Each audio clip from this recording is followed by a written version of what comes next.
C'est un corrigé sur le thème 3 en terminale STMG sur la mondialisation, acteurs, flux et débats. Et le sujet d'étude consacrait les migrations internationales. Quelques rappels des principes de l'épreuve. La première partie est toujours consacrée à normalement 6 questions qui portent uniquement sur ce qu'on appelle la question obligatoire. Ici, la question obligatoire, c'était la mondialisation, acteurs, flux et débats. Les questions tournent toujours autour des mêmes types de questions, on va dire. Voilà, justifier une affirmation, citer des acteurs, choisir une définition, définir une notion, caractériser un espace, localiser et compléter une carte. Pas tout à la fois, puisque vous n'aurez de toute manière, le jour du bac, que 3 questions concernant la géographie, les 3 autres questions concerneront l'histoire. Mais on peut avoir la même chose en histoire, sur justifier, citer des acteurs et choisir une définition. Celle qui va peut-être être plus spécifique à la géographie, c'est caractériser un espace et localiser et compléter une carte. La deuxième partie, elle, porte exclusivement sur le sujet d'étude et il s'agira de l'analyse d'un ou deux documents avec une série de questions. Donc vous n'êtes pas laissé seul face aux documents. Et ce sujet d'étude portera bien sur le sujet d'étude que vous avez fait en classe puisqu'on vous proposera toujours le choix. Alors, sur celui qui nous intéressait, la première question était justifier une affirmation. Les firmes transnationales sont des fournisseurs de produits mondialisés. J'ai souligné produits mondialisés puisque c'était l'ensemble de mots-clés de la question. Les firmes transnationales, vous êtes censé savoir ce que c'est. Donc ce sont des entreprises, vous devez le repréciser dans la question. Ce sont des entreprises qui rayonnent à l'échelle mondiale, soit parce qu'elles font fabriquer leurs produits dans plusieurs pays du monde, soit parce qu'elles les commercialisent partout dans le monde. Donc, 2 exemples, Apple ou McDonald's. Donc les produits mondialisés sont des produits qui sont fabriqués sur des territoires, pensés sur d'autres territoires et vendus à l'ensemble du monde. La deuxième question vous demandait de citer des acteurs. Ces acteurs, c'était 3 exemples de firmes transnationales dans des domaines différents. Il était important de le souligner.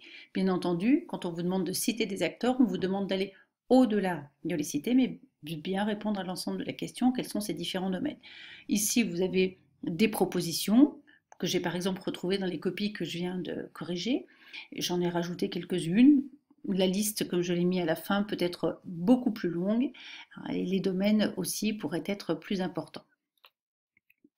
La troisième question, c'était de définir une notion. Une ONG, c'est. Bien entendu, vous aviez donc là 3 propositions, une association qui dépend d'un État, une association indépendante d'un État qui mène des actions humanitaires, et enfin une association qui défend des droits citoyens. Alors pourquoi c'était plutôt la réponse 2? J'ai trouvé quelquefois la réponse 3, parce qu'il est important donc de souligner qu'une ONG, c'est bien une organisation non gouvernementale. Donc la précision qui était apportée dans la question 2, une association indépendante d'un État qui mène des actions humanitaires, était plus complète que la numéro 3 qui, elle, ne précisait pas le type d'association. Donc soyez vigilants au sens des mots et aussi au sens de la demande. Donc bien être capable aussi de définir les sigles. ONG, ça doit être su. La quatrième question sur les outils du développement d'une firme transnationale. Alors il y avait 3 entrées. La première, c'était évidemment la révolution des transports, mais vous ne pouvez pas vous contenter de mettre la révolution des transports. Il faut que vous puissiez expliquer que l'on transporte des produits en plus grande quantité, on les transporte aussi plus vite et plus loin, grâce au progrès technique, technologique, que constitue la mise en place des conteneurs pour embarquer les produits, les navires qui sont de plus en plus gros, et puis aussi Internet qui veut favoriser le commerce à distance pour aller beaucoup plus vite puisque des commandes peuvent être prises. On peut faire des échanges aussi plus rapidement d'informations. La deuxième entrée, c'était la libéralisation du commerce qui est liée au développement du libre-échange par la multiplication de traités dans le cadre de l'Organisation mondiale du commerce.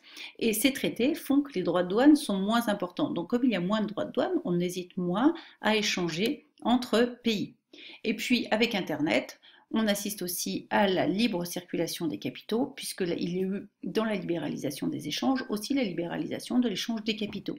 Et par Internet, eh bien, l'échange entre les grandes bourses mondiales se fait beaucoup plus rapidement.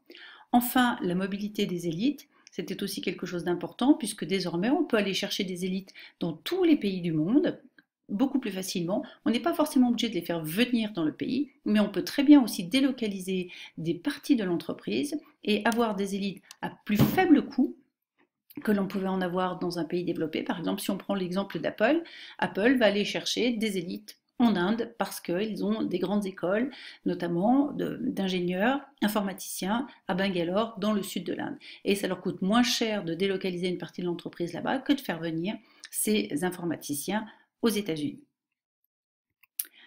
La cinquième question, c'était définir une notion, la nouvelle division internationale du travail. Là, c'est donc bien le processus de division du travail entre les pays en prenant les atouts dans chaque pays.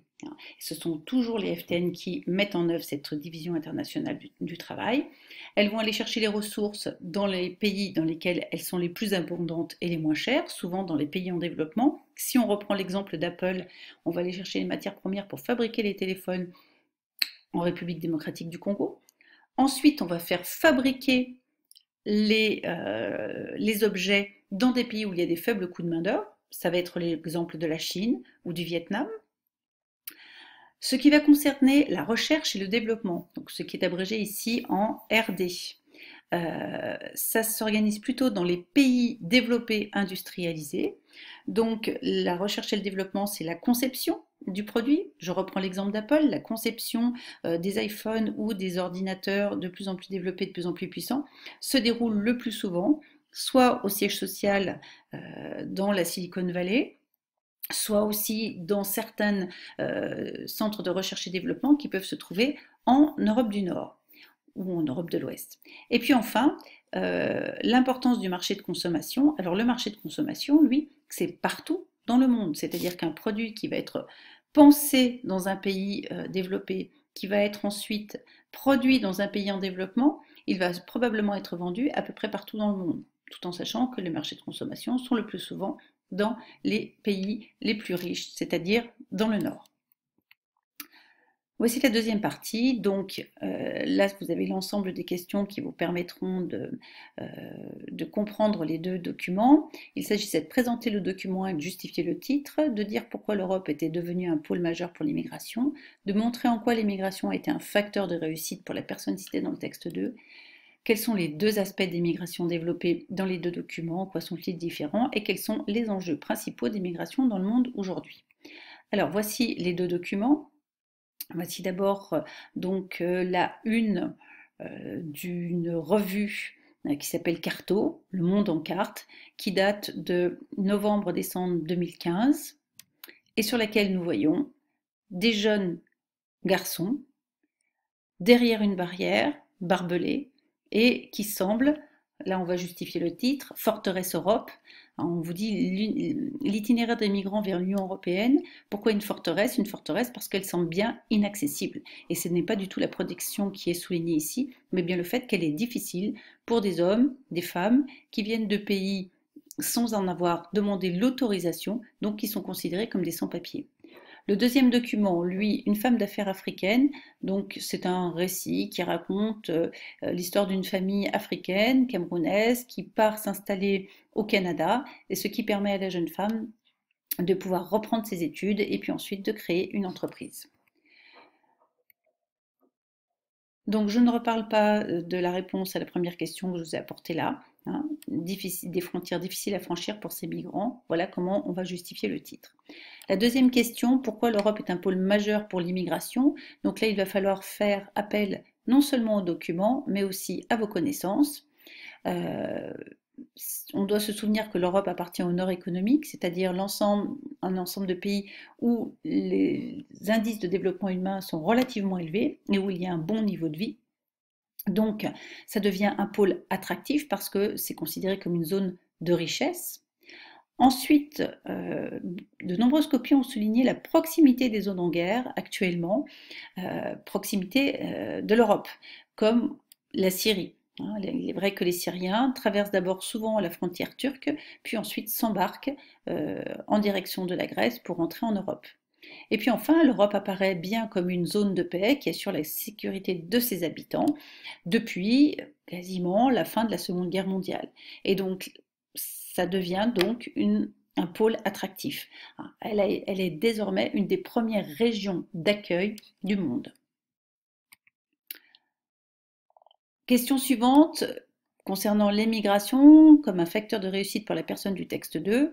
Donc, vous avez pu relever que dans le texte, cette personne suit son mari.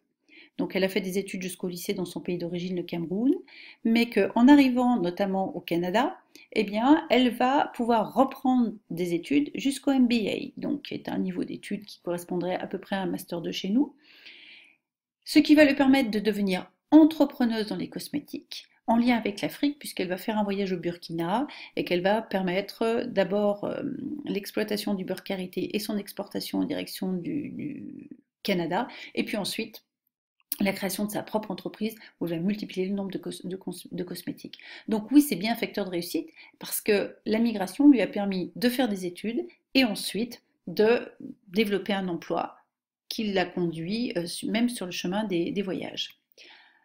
Ces deux types de migration qui sont évoqués par les documents sont en effet très différentes. Dans le cas du document 1, on s'aperçoit assez rapidement que ce sont des migrations que l'on va qualifier de forcées, puisque ces jeunes hommes, ils ont l'air en pleine forme, n'avaient peut-être pas forcément envie de quitter le pays dont ils sont originaires, mais si ce sont des pays en guerre, des pays qui n'assurent pas leur sécurité, eh bien, ils vont chercher à s'enfuir pour aller chercher la sécurité ailleurs.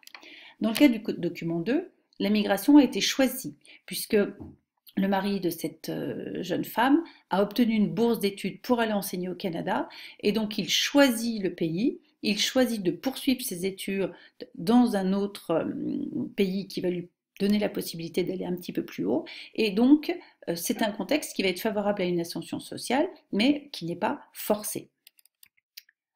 Alors, pour terminer, les enjeux principaux des migrations dans le monde aujourd'hui, nous avons identifié deux types de migration, des migrations économiques pour améliorer ses conditions de vie, ce qui peut toucher les deux documents. C'est-à-dire que dans un premier temps, évidemment, ils vont rechercher la sécurité, mais ils vont aussi rechercher un emploi. Dans le deuxième document, c'est surtout pour la recherche d'un autre type d'emploi avec un niveau de formation plus élevé. Et puis donc des migrations politiques qui vont caractériser plutôt le document 1, celle des réfugiés qui fuient la guerre et les persécutions, puisqu'ici elles ne sont pas forcément évoquées, mais elles existent aussi. Il y a des pays dans lesquels il n'y a pas spécifiquement la guerre, mais dans lesquels des populations sont persécutées par rapport à leur religion, par rapport à leur ethnie, qui peut être différente de l'ethnie majoritaire. Ces migrations sont souvent des facteurs de développement pour les pays d'origine, puisque lorsque les migrants sont installés dans des pays plus développés, ils vont pouvoir faire des transferts financiers qui vont aider les populations locales à vivre, voire même à développer des petits commerces. Mais c'est aussi un facteur de développement pour les pays d'accueil, puisque les pays d'accueil vont recevoir une main-d'œuvre soit peu qualifiée, soit très qualifiée, et qui va grossir sa main-d'œuvre générale. Les derniers enjeux en fait des migrations dans le monde aujourd'hui, c'est que l'on va assister à un développement de la xénophobie, c'est-à-dire la peur de l'autre, c'est-à-dire la volonté de ne pas avoir des gens différents dans son territoire, et du repli sur soi. On voit se multiplier la construction de murs. On a l'exemple de la prolongation du mur entre le Mexique et les États-Unis, mais il y a aussi un mur en construction en Hongrie. Et il y a des murs qui sont en construction dans l'ensemble du monde pour essayer de stopper ces migrations. Voilà pour se corriger. Et puis, n'hésitez pas à mettre des questions si vous avez besoin d'avoir d'autres informations.